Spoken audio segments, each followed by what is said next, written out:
নির্বাচন কমিশনের এনআইডির কর্মকর্তা কর্মচারীরা সকাল থেকে কর্মবিরতি শুরু করেছেন। ১৭ বছরের বৈষম্যের অবসান চেয়ে ইসির সামনের সড়কে অবস্থান করছেন তারা। এই বিষয়ে আরও খবর জানবো। আমাদের সঙ্গে এই মুহূর্তে সরাসরি যুক্ত হচ্ছেন সহকর্মী বদরুল আলম শাওন। শাওন, এই বৈরী আবহাওয়াতেও তারা কর্মবিরতি শুরু করেছেন। তাদের দাবিটি আসলে কি, তারা কেন এই কর্মবিরতি পালন করছে?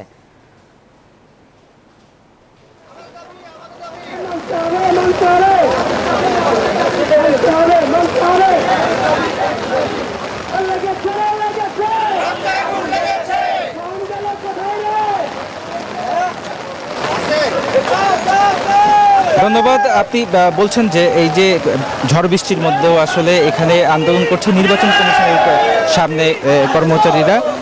এরা কিন্তু আসলে IDEA-2 প্রকল্পের 9ম থেকে 20তম গ্রেড পর্যন্ত সকল কর্মচারীরা এখানে অবস্থান কর্মসূচি করছেন এবং তারা কর্মবিরতি করছেন। তারা মূলত আউটসোর্সিং কর্মচারী এই নির্বাচন কমিশনের। তারা মূলত দুটি দাবিতে এখানে অবস্থান কর্মসূচি চালিয়ে যাচ্ছেন। তাদের প্রথম দাবিটি হচ্ছে তাদের চাকরি স্থায়ীকরণ করতে হবে, অর্থাৎ রাজস্ব খাতে তাদের চাকরি নিয়ে যেতে হবে। আউটসোর্সিং খাতে তারা আসলে আর চাকরি করতে চাচ্ছেন না। কারণ হচ্ছে তাদের এই আউটসোর্সিং খাতে অনেক ধরনের বৈষম্য রয়েছে।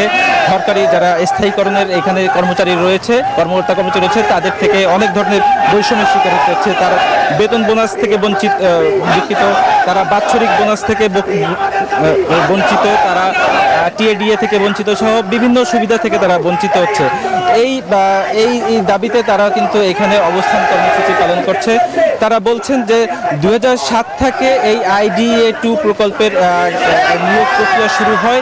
সেই নিয়োগ প্রক্রিয়া শুরু থেকে যারা আসলে নিয়োগ পেয়ে আসছিলেন তারা হচ্ছে তাদেরকে আশ্বাস দেওয়া ছিল এক পর্যায়ে তাদের চাকরি এখানে স্থায়ীকরণ করা হবে, অর্থাৎ রাজস্ব খাতে তাদের চাকরি দেয়া হবে।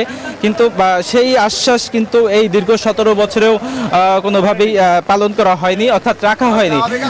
তো সর্বশেষ তারা উপায় না পেয়ে এখন পথে নেমেছেন যে তাদের চাকরি স্থায়ীকরণ না হওয়ার পর পর্যন্ত আসলে তারা রাজপথ থেকে উঠবেন না। আরেকটি তাদের দাবির মধ্যে আরেকটি দাবি আছে, সেটা হচ্ছে NIDর যে বিষয়টি, সেই বিষয়টি কিন্তু এখন স্বরাষ্ট্র মন্ত্রণালয়ের অধীনে রয়েছে।